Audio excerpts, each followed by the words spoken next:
Ladies and gentlemen, it's that time again. It is time for part 3 of Native American Literature Meeting 1 for Wednesday, August 20th, 2025 at Sisseton, Wahpeton College in beautiful, bustling, overcrowded downtown Agency Village, South Dakota.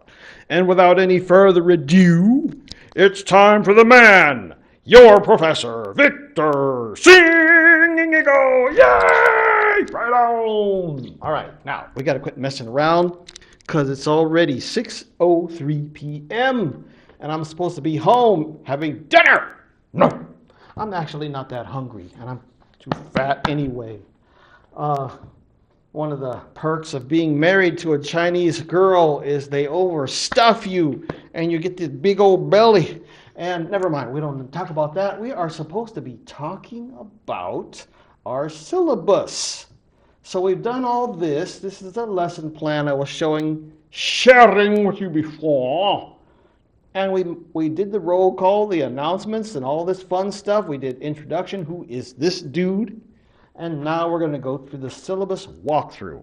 Where can you find the syllabus? I'm going to show you now. Let's go to our course. I've already shown you how to log on to e-learning. I hope you can go back and check that out. And you go to My Courses, Dakota 210 or English 210. This is where we are now. Native American literature. You scroll to the welcome. You scroll down, read all this fun stuff and the beautiful artwork that I created for you. And you go to announcements. You go down. This is the old one, the old syllabus walkthrough. And now I'm going to take you to the new syllabus, which is probably going to be under orientation packet. Now I'm hiccuping. All right, focus. Click. There we go. It's buffering. Native American Literature Prospectus. You can either pull it up as a doc file or a PDF. Name your poison. Up to you. So I'm going to pull up the PDF. I'm going to open it. Open. There it is. So there's probably a bunch of mistakes in this.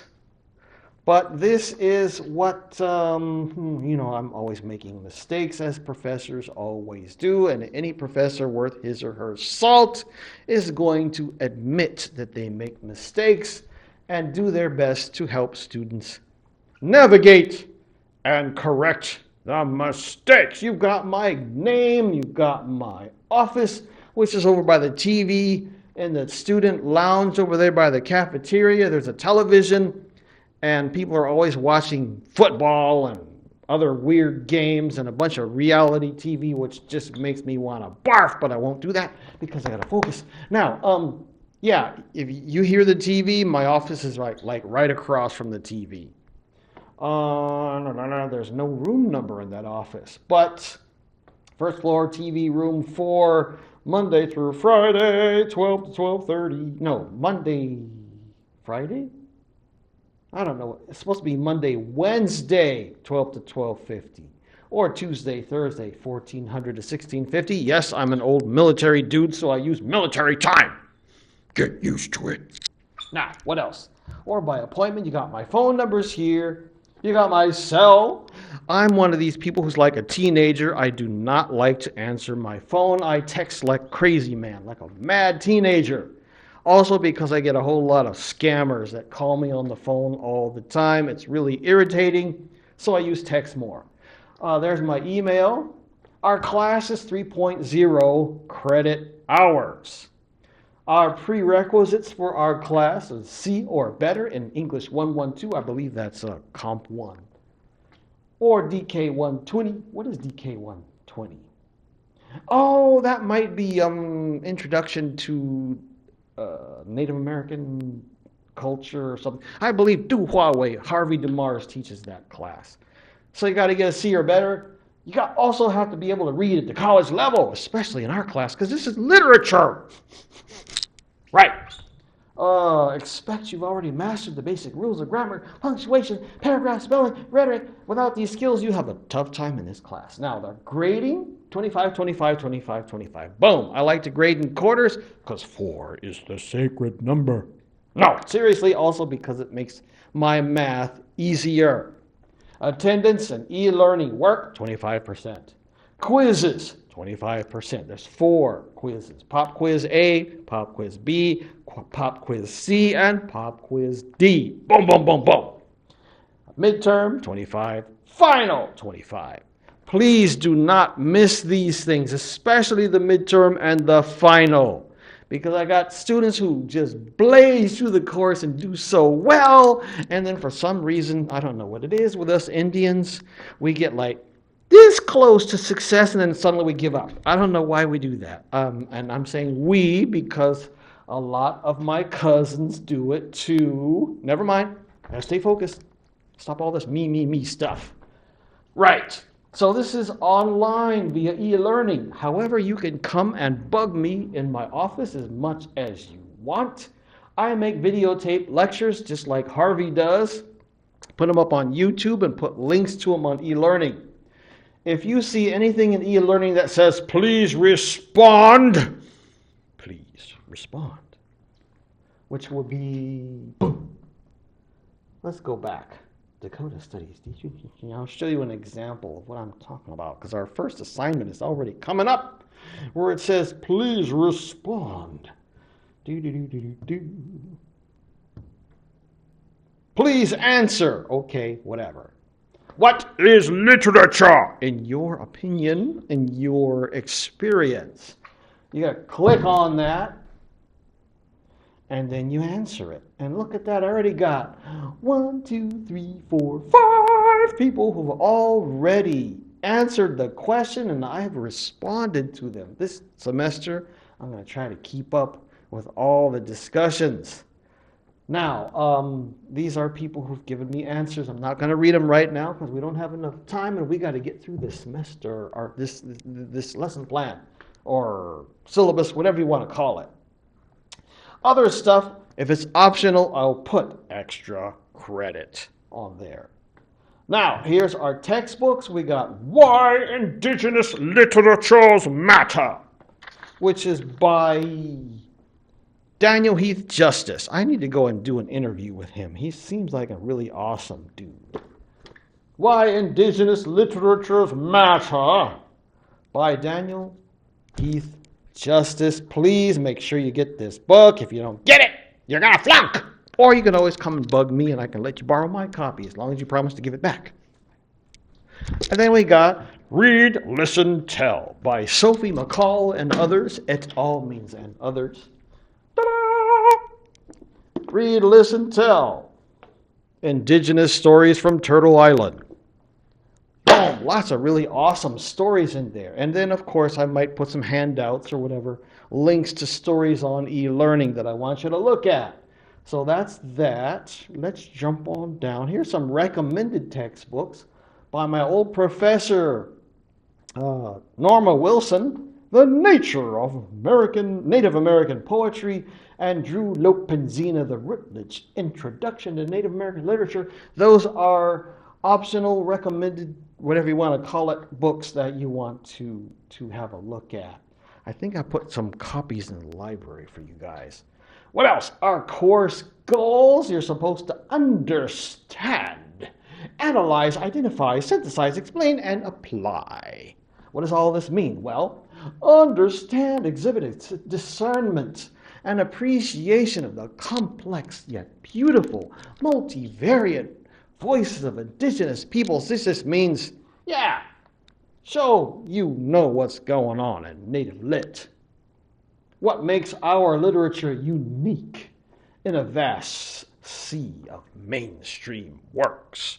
Next, I want you to be able to analyze the stuff that you've been reading. Close reading, discussion, and or writing. Use textual evidence to support your thesis. So that means don't just say, hey, I think whatever the guy, Drew Lopenzina, wrote a really cool story about whatever, the horses, whatever. Give me some quotes. Give me a page number. Be specific. Okay, that's what that kind of is getting on. Importance of self-documentation. Native American literature means to challenge stereotypes and caricatures. Identify, exploring the intersection of class, history, generations, politics, gender, sexuality, Native American literature. Recognize and highlight recurring themes and how they conflict with dominant American culture. Ooh, that's a good one. I like that. Recurring themes in Native literature. Ooh, synthesize. Use appropriate academic communication skills. Integrate multiple viewpoints and perspectives, including your own. That means you are fellow scholars. We professors are supposed to value your input because you made it this far. You made it through elementary school, kindergarten, high school, all that, junior high, and you're up here with the big boys now, and we want to hear from you. Don't just think, oh, I'm just an undergrad, I don't know anything. You're supposed to teach me. Don't be like that because you already got up here into higher education. We're going to respect your points of view. We want to hear from you. Back up your BS by the things that you say. We want you to critically analyze, value, show what your perspectives are. Be able to explain, describe broad features of the history and experience of Native peoples, and situate individual texts within that history, delineate a distinct literary forms, including oral traditions. That's a good word, oral tradition. You're going to hear me say that a lot this semester. Novels, plays, poems, film, manifestos, recurring themes from historical through contemporary texts. And the last one of my favorites, apply what you've learned. Bring to bear disciplinary knowledge specific to the humanities, including textual analysis and close reading practices, to the treatment of events, issues, ideas, and then blah, blah, blah, blah. Now, all this just means pretty much understand what you're reading, show that you understand what you read, show me that you can demonstrate your appreciation of what makes Native literatures unique. Give me some specific examples. Explain, pretend you are talking to a non-native person and you're trying to say, hey, check it out. We got some really beautiful stuff here. And be able to apply what you learn in this class to, a larger, broader context, whatever it may be. Maybe you are a psychology major or Indian health major. You never know. A lot of Native American literature might have discussions of healing and how that might be important. There's crossover, and I'm talking too much. Let's jump on over to the next one. Our equal opportunity statements, which are required for us professors to put in there. We are committed to a policy of non-discrimination, yada, yada, yada. No discrimination, race, color, religion, sex, age, national origin, yada, yada, yada, yada. Okay, everybody knows that. Just read it, you'll see what I mean. Also, same thing with disabilities. If you have a disability, let me know. And also, don't forget to talk to Vince is gone. I'm trying to get him to come back. Begging him. I send him texts every day. Please come back. This school sucks without you. But never mind. Don't hear. You didn't hear me say that. But I believe who might be, you probably got to talk to our vice president, our overworked vice president right now, who is Julie. Julie, what's her last name? Now I'm drawing a blank. Julie what? Julie Buckman. Duh. Right. So Julie Buckman is probably the person you want to talk to. Or if you don't want to overwork poor Julie, you can talk to Tia. I think she's got a really cool Greek last name like Topiopoulos or something. Let's see if I can find her on here. Tatiana everybody calls her Tia. Topolok. What a cool name. I think that's Greek, but I'm not sure. But like I say, if you don't want to overwork poor Julie, go and see Tia. She's really cool and she will help you out if you've got any kind of disabilities, learning or otherwise. We got our email policy, our schools.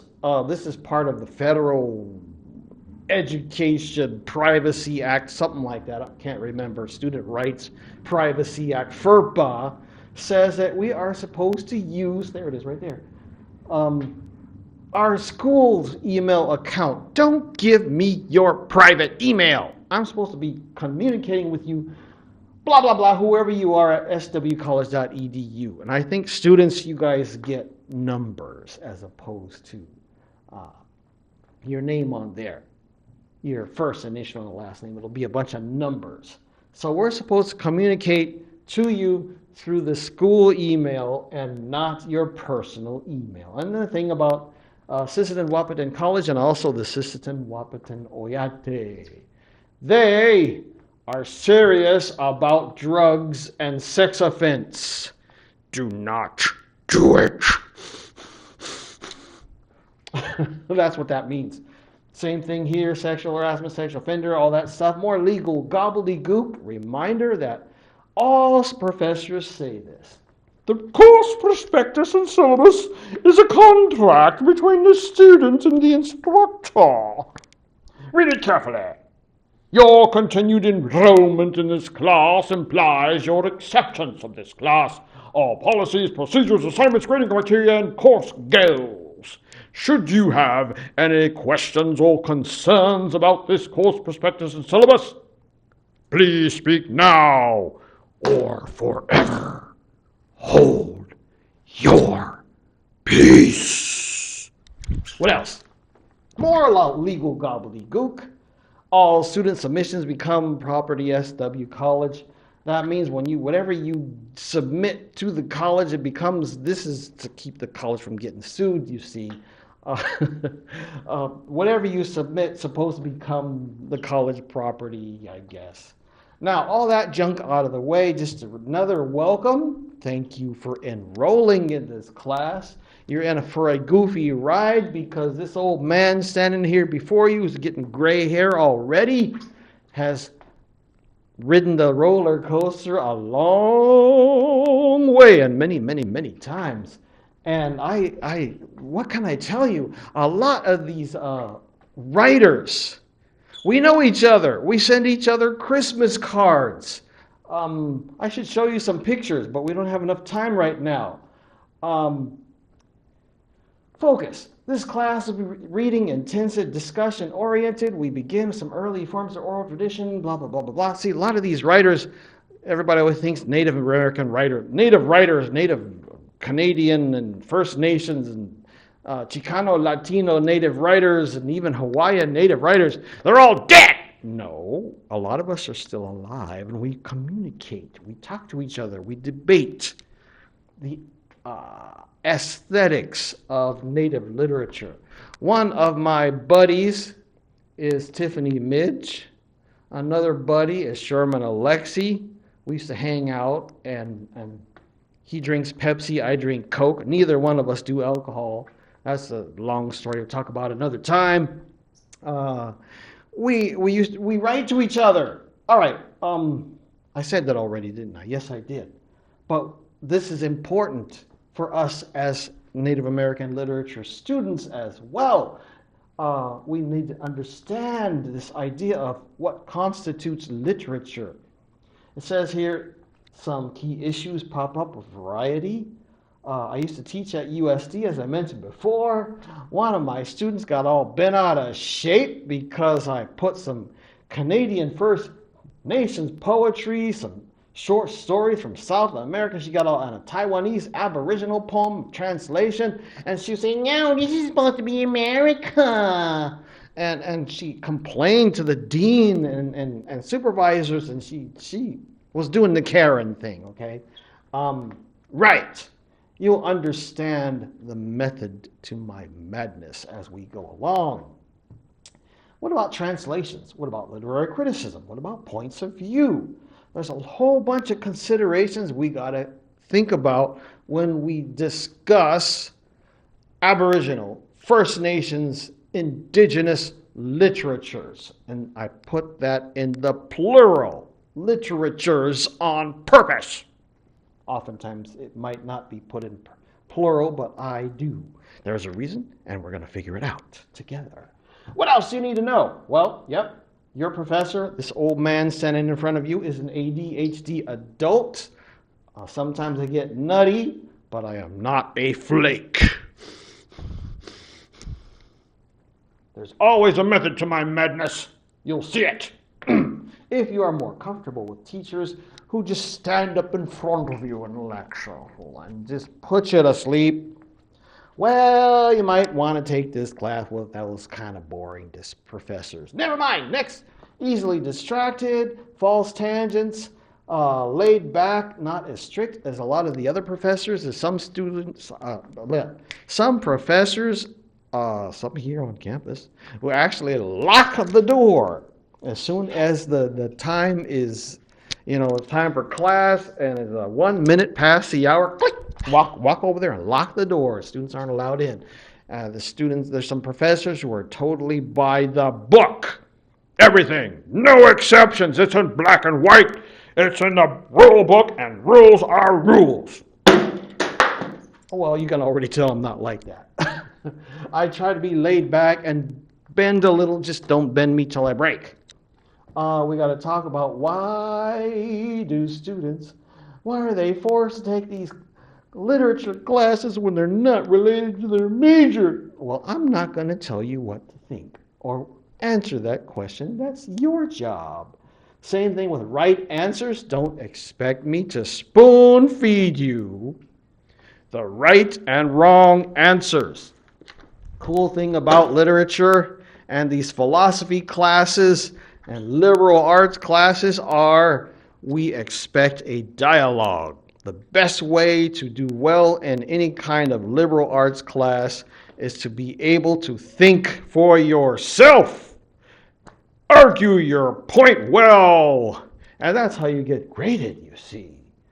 Now, while we're on the subject of that, make sure you are academically honest. Plagiarism and cheating dance. Every semester it goes without fail. This used to be especially true down south when I taught in Alabama. Never mind. Now we got AI. Now, you want to know the difference between plagiarism and a cheating dance and flunking a class, or maybe nowadays using AI to do your paper for you? And the teacher finds out and he flunks you or she flunks you. Well, what's the difference between that and an A? Well, I'm going to tell you now. Let's say that I am struggling with the concept of the hero twins, which is a very common motif in native stories, all the way up from Alaska down to the tip of Tierra del Fuego.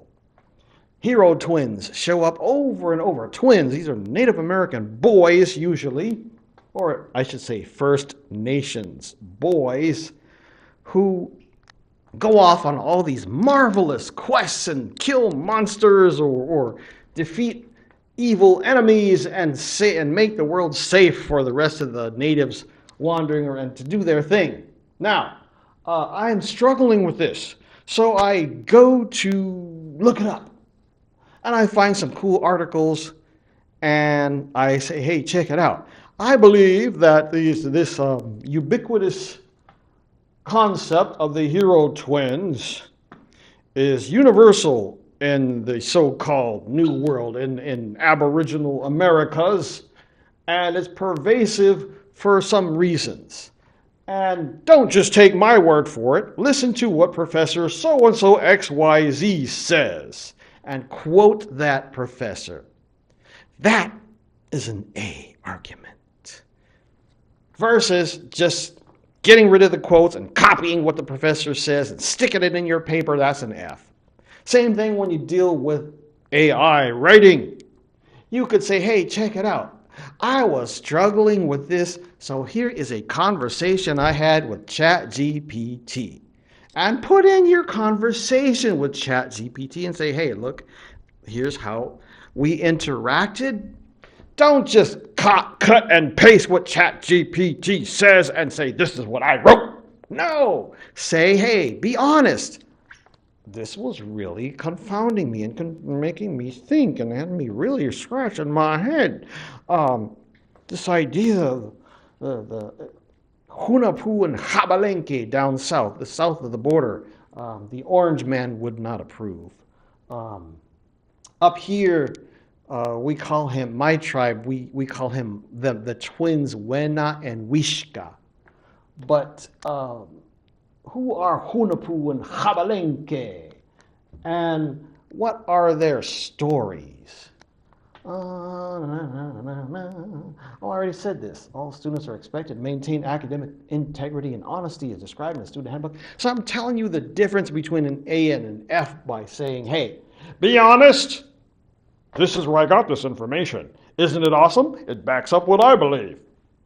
Or, this was really confounding me, so I had a chat with ChatGPT or Copilot or Grok or whoever, and this is our interchange. Put it in your paper or your discussion or whatever it is you're writing for us.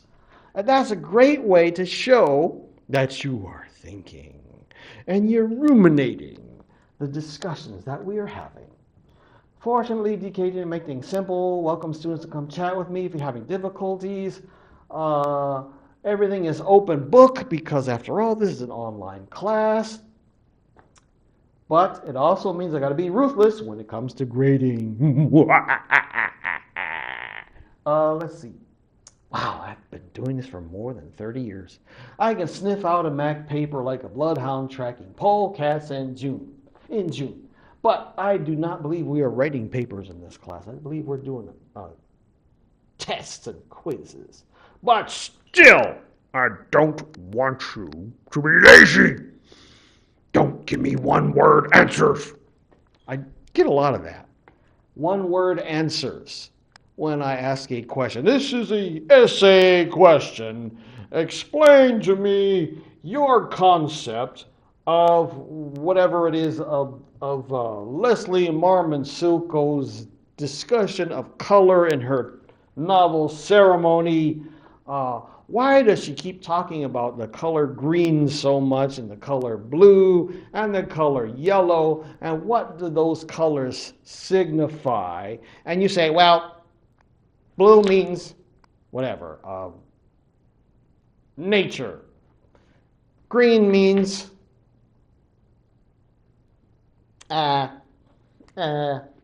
integration. And yellow means sacredness. Boom, I'm done. No! Don't do that. Be more specific. Provide some quotes. Provide a little bit of argumentation. Don't give me those short little itty-bitty answers. I already said this. Once in a while you get some extra credit. Sometimes I'll see something that you wrote in e-learning that I think, hey, this is really brilliant. Here's an opportunity to expand, and if you want, I'll give you extra credit if you do an extra paper or whatever extra assignment on it. By the way, at all times you should know the answers to the questions. Why are we doing this? What's the point? Where do I stand in this class? What kind of grade am I getting? I do my best. It's hard for me sometimes to answer this last question, but I'll do my best to show you where you are if you're worried about grades so much. Our final exam is Tuesday, November 25th, 2025. Topics to be announced. Remember to always save backup copies of everything you do in this class. Print a copy of whatever it is that you post on e-learning, because I said before, computers are notoriously cantankerous. They eat up data like dogs eat homework. I don't know. So then we've got our table of stuff we're supposed to be doing. I'm already running behind schedule. We're supposed to be here in week 2. Who do we learn to be human? So these things here are excerpts from our books and stuff that will be posted on e-learning. So there's a table by week. What we're doing week by week, it's self-explanatory. And then the last thing is here about student loans. If you got student loans, here's the login where you can check the status of your loans and make sure you are not defaulting. By the way, as I mentioned before, this old man's got 2 PhDs. He's going to get a 3rd one of these days. You can probably imagine how big my student loans are. Don't follow in my footsteps if you can avoid it. Do not take out student loans if you can avoid it. Get the Indian scholarships, which are better. Because it's like selling your soul to the devil. And don't get me started, because I'll stand up here and preach to you all night about that. Never mind. We're going to knock it off. I bet I spoke for 16 minutes this time, didn't I? 30 minutes! Oh, man! Okay, we got to stop. So, thank you so much for being so patient with me. We'll talk to you later.